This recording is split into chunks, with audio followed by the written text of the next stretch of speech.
Tonight on CTV News, how much will the EQC have to fork out to flood-affected victims? We're in court for the latest, a top award for a local builder, and are the days of the smoko break numbered? Broadcasting across Canterbury, from the CTV studio, this is First at 5. Good evening, this is CTV News First at 5, I'm Chris Lynch. Well, the legal ramifications of this year's massive floods are still being felt months later. Marcus Gibbs reports. Joe Byrne has left the Flockton Basin for the Christchurch High Court. The community board member and Flockton cluster spokeswoman is fighting for her community. She wants answers on whether EQC will pay to fix the neighbourhood's flood-stricken homes. We're here today looking for a fair outcome for the people of Flockton and also the other 14,000 people in Christchurch who are actually affected by this. The Earthquake Commission has sought a High Court judgment to clarify its liability of land now at greater vulnerability to flood damage due to the Canterbury earthquakes. The thing is, it's actually a case of national significance because the outcomes of this case will have implications when there's future disasters and land settlement is part of that. EQC has identified thousands of homes that could qualify for compensation. Over 9,000 people in the green zone and 4,000 odd properties in the red zone. So for the red zone stayers, hopefully this will help them as well. Any settlement will be paid from the EQC Natural Disaster Fund. However, EQC says the fund is currently $1.7 billion in the red and the taxpayer will need to cover the rest. Two friends of the court are arguing the case. One is representing the residents of Christchurch, while the other is arguing positions of other parties. This means the court will hear a range of views from EQC, the Insurance Council, Southern Response and the Flockton Cluster. The Christchurch City Council has withdrawn from the proceedings. Joe Byrne hopes the court will confirm that the increased flood vulnerability is a form of land damage covered by the Earthquake Commission Act. They've been stuck without being able to make any decisions about your property for 4 years is just impossible. People are in a really terrible situation and they need to be able to move forward with their lives. You know, people of our area were fully insured for their house and for their land and they shouldn't be in this position. The court will also confirm whether EQC's approach to assessing increased flooding vulnerability is appropriate. It needs to prove that properties aren't being unreasonably excluded or undercompensated. The focus of the hearing is on increased flooding vulnerability, but the court is also considering increased liquefaction vulnerability. The hearing is likely to run until Friday. However, the outcome won't be announced until next year. Marcus Gibbs, CTV News. The rebuild of Christchurch has given the city a strong advantage when it comes to the high standards in the construction industry, and now a local builder is getting the recognition he deserves. Meet 23-year-old Tom Southern, Christchurch man and a third-year carpentry apprentice. Recently announced the National 2014 Apprentice of the Year. Tom says he's surprised to have won, but honoured to have the title. There was some tough competition out there, and really honoured. Over 130 competitors across New Zealand were in the running. Narrowed down to 9 finalists, the apprentices endured a 45-minute interview and a 5-hour practical test. The aim, to build a children's playhouse. It was a matter of getting good quality stuff done in a short time frame, and so I think that's what was most pleasing to the judges. Halfway through the building, Tom realised he wouldn't make the project deadline. About halfway through our project, we knew that we weren't going to get them finished in time, so I concentrated on parts that I knew to show off my skills and so that they could see everything that I had. The focus for Tom was to work on the details. This won him first place. It was cladded in plywood with a little wee front door and a wee window on the front with weatherboards. The judges named Tom Apprentice of the Year for his dedication to the job and hard-working nature. Currently working for Farm Build here in Canterbury, Tom is loving work as a tradesman. I think building just found me through mutual friends and got on really good with the industry and the people in it, and here I am.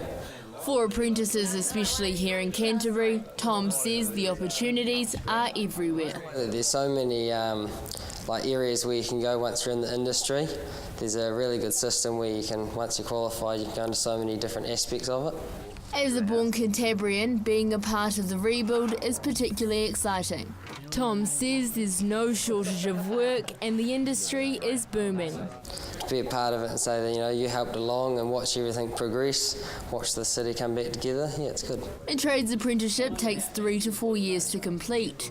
Tom is due to finish in February and he's already set long-term goals. I'd like to go into project managing for a start once I'm qualified. And then, some big projects like that. Mr Southern's message for aspiring apprentices: take the opportunity. It's a good opportunity to get learn while you get paid. Joelle Batista, CTV News. Over the past week, we've updated you on what's happening with the Christchurch Schools shut down by the Education Minister.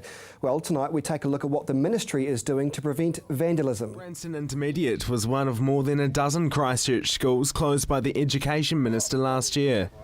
However, before the students had even left the school, vandals started trashing the place. Bullets had been fired into windows and others had been smashed in.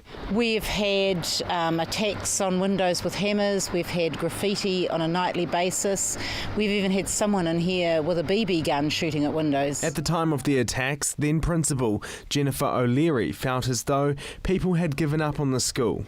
The community respect something when it's part of them, but everyone knows we're closing and therefore there's no investment in the place anymore for the community. A year later, and the Education Ministry says vandalism hasn't turned out to be much of a problem. But the longer these schools stay empty, the chance of a vandal attack increases. We're always concerned, a vacant building's always got the potential for vandalism. Earlier this year, it was reported that schools collectively worth more than $42 million were sitting empty around the country. The New Zealand Herald reported that one of the 52 schools in the process of being sold was shut down 13 years ago.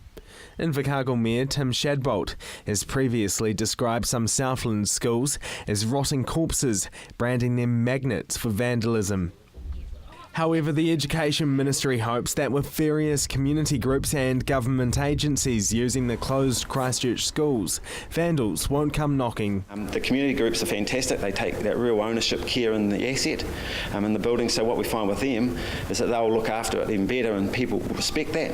So, having people around, having it look busy, used, is certainly a real advantage to us. The Ministry is minimising potential threats by demolishing older buildings and relocating others to where they are needed most. Where a building is no longer fit for purpose, no longer in a condition to support the teaching, we'll remove that building. Some schools like Linwood Intermediate and Kendall School will be used over the next 7 years as a temporary base, while other schools in the area are repaired, helping to keep these old school buildings alive. Marcus Gibbs, CTV News. And coming up on CTV News, the parking headache for hospital patients just got a whole lot worse.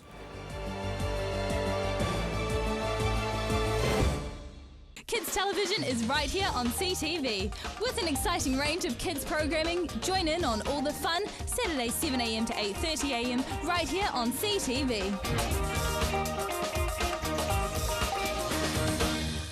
Welcome to Caltex Redwood. We're a family-owned business proudly supporting our local community. We're open 24/7 for fuel and shop goods, and we have an amazing team of people ready to help you. Save at least 6 cents per litre using AA Smart Fuel cards. We also offer great value on our LPG bottle fills. We have a full workshop and Bridgestone Tyre Centre. Our mechanics and tyre technicians will get your car sorted. Caltex Redwood. We're just down from St Bede's on Main North Road. Caltex Redwood. What drives you? Espresso Car Wash. Bring back the shine with options from an express wash for just $28 up to a fully detailed interior and exterior grooming package from just $63. We also offer services such as interior shampoo, wax and polish, aircon treatment, odour eliminator, vehicle de-stickering, the list goes on. And don't forget our gift vouchers, no matter what the occasion. Espresso Car Wash at 5 great Christchurch locations. Corner Lincoln Road and Morehouse Ave, The Palms, Northlands, Ferrymead and The Hub Hornby.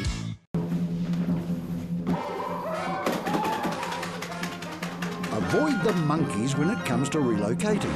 Trust A1 Movers, a family business since 1993 that guarantees a professional job every time. We carefully handle and wrap your valued items, ensuring they have a safe journey. Secure storage and insurance options are also available.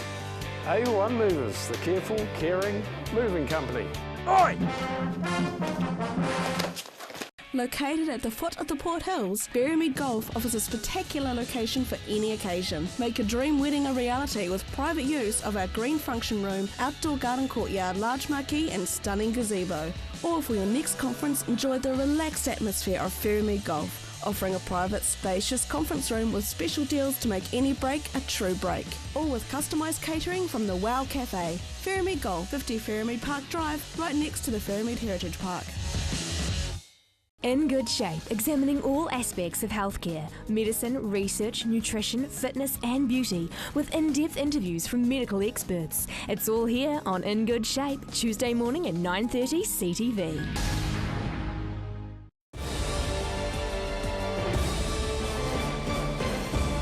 Welcome back to CTV News. Union groups are crying foul over controversial measures to change employment law. They say the changes to the employment bill will make it harder for workers to have a well-earned break. Thousands of nurses across New Zealand are concerned about a new employment bill. The Employment Relations Amendment Bill began its third and final reading in the House today.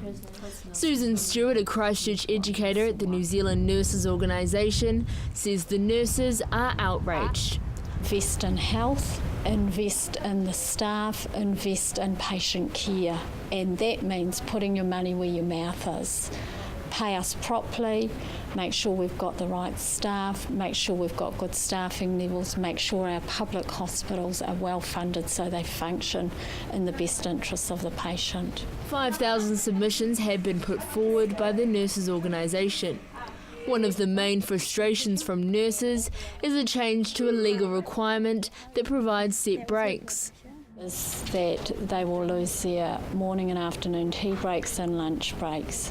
And in nursing, that's a critical time for reflection, for resting. They do long shifts, heavy work, so breaks are essential if we want to maintain good quality nursing care for our patients. Susan Stewart says working 12-hour shifts without breaks will decrease quality of care. She believes nurses are commonly understaffed and with no time to rest will put too much pressure on staff.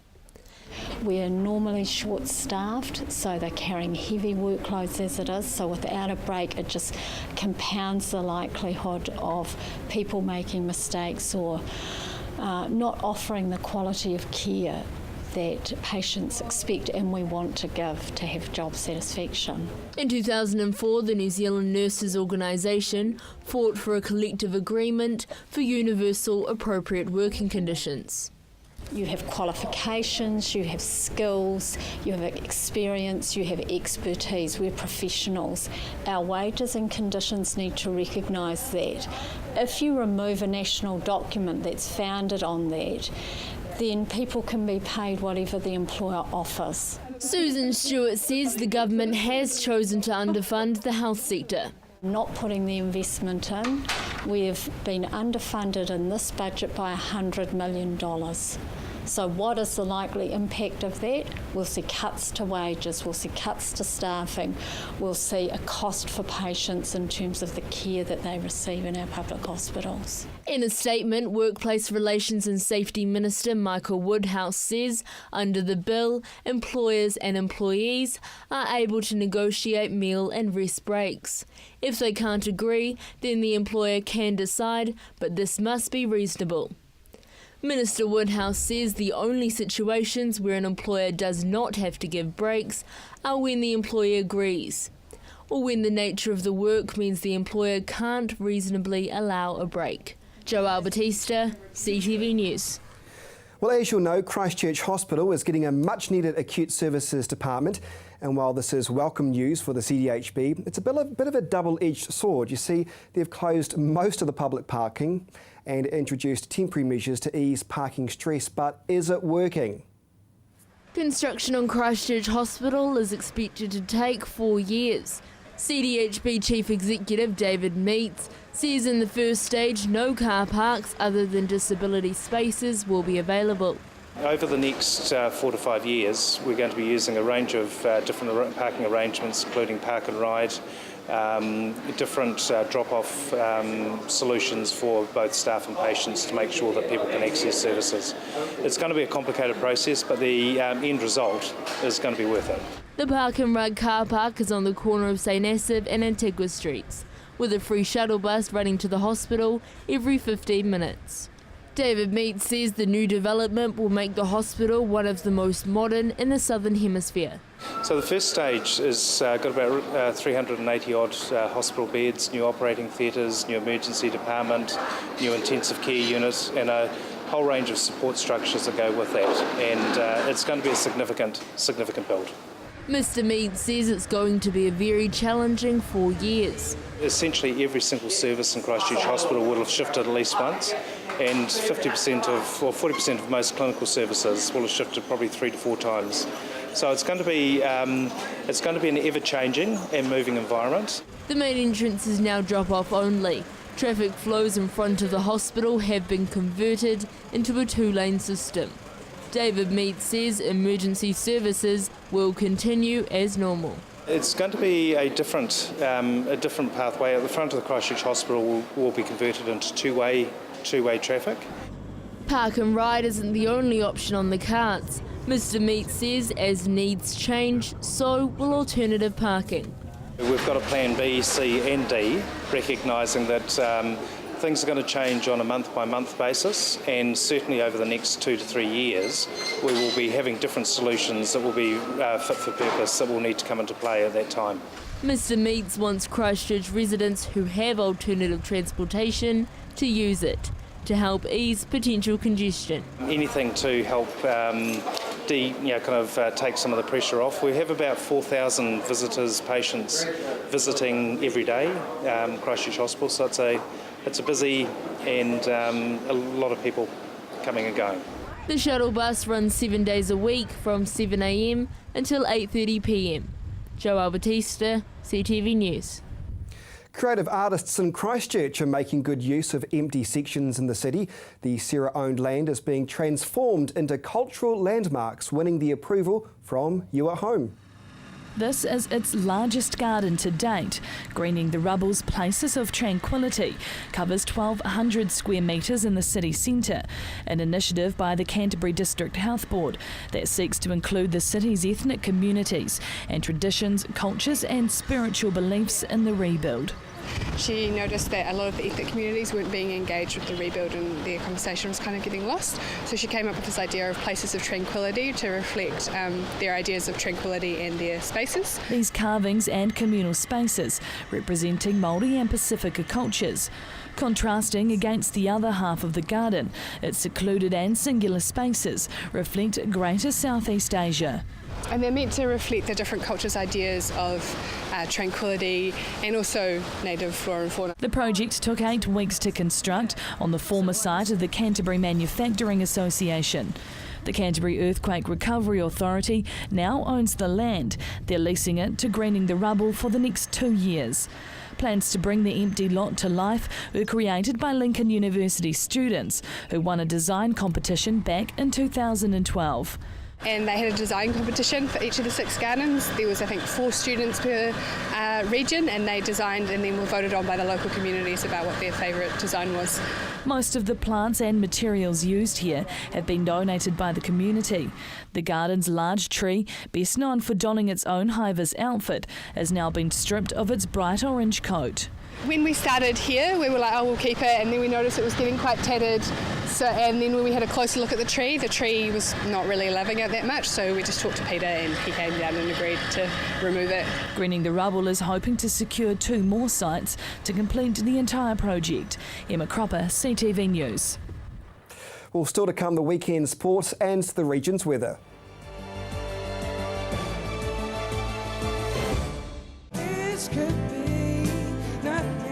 Europe in concert.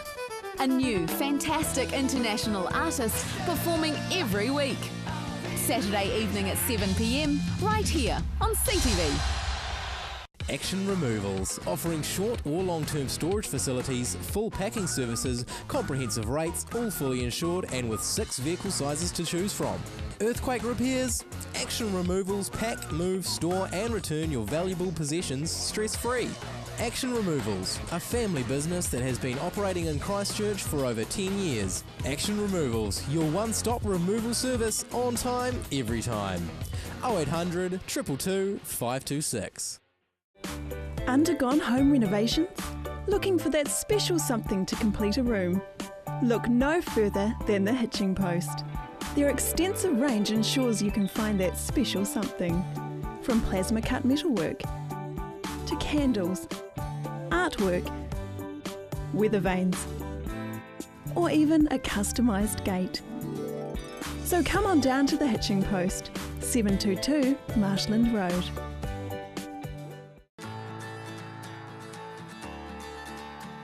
The world really is your oyster with Farm to Farm tours. Discover some of the world's best farming, scenery and cultural experiences. We work closely with trusted international colleagues in more than 30 countries to customise great trips for people just like you. For a hassle-free trip, call the friendly team at Farm to Farm Tours now or visit our website. Be immersed in the unique cultural highlights Germany has to offer every Tuesday night with Discover Germany. Tuesday at 7 p.m, right here on CTV.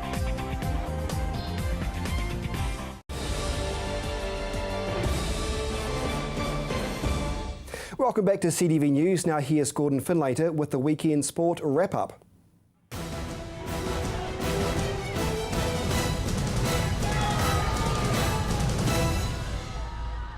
Mid-Canterbury made it back-to-back Meads Cup titles on Saturday as the provincial side took out the highest honours in the Heartland Rugby Championship. The side took on this year's surprise package Buller, who up until the weekend had been unbeaten in their campaign. Finals experience proved too much for home ground advantage on the day, with Mid-Canterbury outscoring Buller 36-13 in Westport. The Ashburton-based side had to do it tough this year after an average start to their season. Needing a last round robin win against rivals South Canterbury and Timaru to sneak into the top 4 playoff spots, the side then travelled north to Gisborne, defeating Poverty Bay to qualify for this year's final. The second-tier Lahore Cup was taken out by Wanganui, who defeated North Otago 14 points to 12 in Oamaru. New Zealand overcame Chinese Taipei with a day to spare in their Asia-Oceania Group 1 relegation tie at Wilding Park over the weekend, meaning that the Kiwis will stay in Group 1 for next year's competition. Friday's opening game saw Kiwi number 2 Ruben Statham win in dominant style as he overcame Chinese Taipei's top-ranked player 6-1, 6-2, 6-3. After edging his opponent in 2 tiebreakers, New Zealand's number 1 Michael Venus was dominant in his third set, winning his match 7-6, 7-6, 6-2, giving the team a 2-0 advantage after day 1. The doubles pairing of Marcus Daniel and Artem Sitak then wrapped up the tie on Saturday with a commanding 6-love, 6-4, 6-2 win. Sunday's dead rubbers saw a win each way, with New Zealand winning the tie 4-1. The Kiwis will now meet China in March, with the venue yet to be decided. Tasman amateur Ryan Chisnell shot a final round 68 to take out the long weekend's Harewood Open. Chisnell came into the final round trailing leader Daniel Pearce by 5 shots. Chisnell got his final round off to the perfect start, holing out from over 100 metres to eagle the par 5 first, while making just 1 bogey in his final 40 holes. The 54-hole leader Pearce shot a final round 75, including 7 bogeys to finish the event in 4th overall. The women's event was taken out by Waikato number 1 Chantal Cassidy, who put on a golfing clinic, taking the title by 13 shots. And finally tonight to football, where the Mainland Pride fell to their first defeat of this season in this year's ASB Women's League. The Pride took the lead late in the first half and going into the closing stages of the match looked good for their third straight win. Their opponents, Capital Football, had other ideas though, grabbing 2 goals in the final 5 minutes of the match at English Park. The Pride's next match sees them travel to Auckland on Sunday. You're up to date with the latest in local sport. I'm Gordon Finlater for CTV Sport.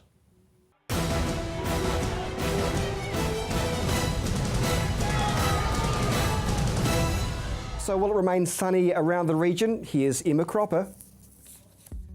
Good evening, Canterbury. Let's take a look at your region's weather. First in Timaru, 14, Temuka and Geraldine, a high of 15 degrees.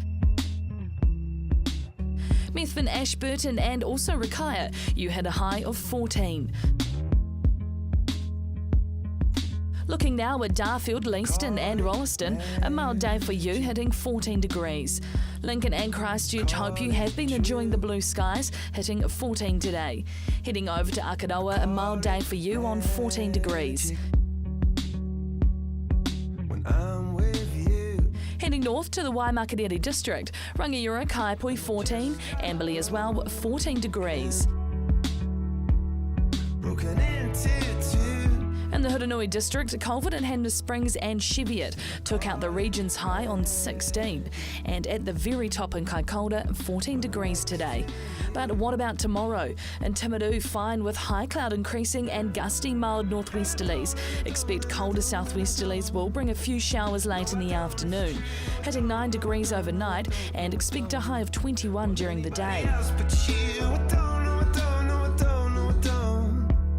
In Ashburton, a fine and warm Wednesday in store, with gusty northwesterlies dying out and high cloud increasing. 9 degrees overnight, 22 throughout your day.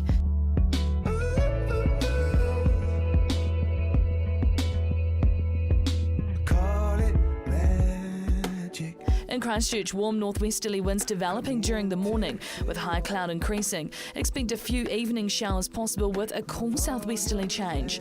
9 degrees overnight and a high of 22 throughout your day.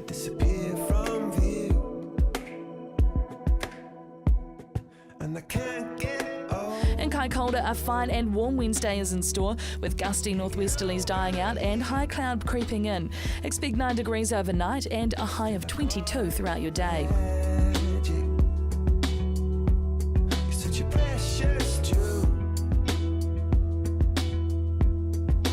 And in other areas around the region, Temuka and Geraldine, a high of 20 and a low of 8.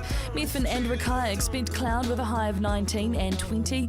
Darfield set to reach 19. Leeston and Rolleston, slightly warmer, expect a high of 21. Over in Akaroa, expect cloud with a high of 21 degrees for your Wednesday. In North Canterbury, Rangiora Kaipui should have the region's high on 22. In Amberley, same for you, 22. Further north, Culverden, Hanna Springs and Cheviot, cloud is expected with a high of 20. And looking ahead for the rest of Canterbury, becoming fine and sunny on Thursday with some high cloud and cool northeasterlies developing. A period of cold southwesterlies on Friday morning, but in the early showers will clear and sunny periods increase later in the day with cold winds dying out. Mostly fine and sunny on Saturday with moderate northeasterlies and milder temperatures. Thick high cloud on Sunday is expected with warm temperatures and fresh to strong gusty north to northwesterly winds. Colder southwesterlies will freshen our Monday morning with showers developing and winds and showers easing later in the day. And that is all for your region's weather. Enjoy the rest of your evening. And that is CTV News this Tuesday. Have a great night.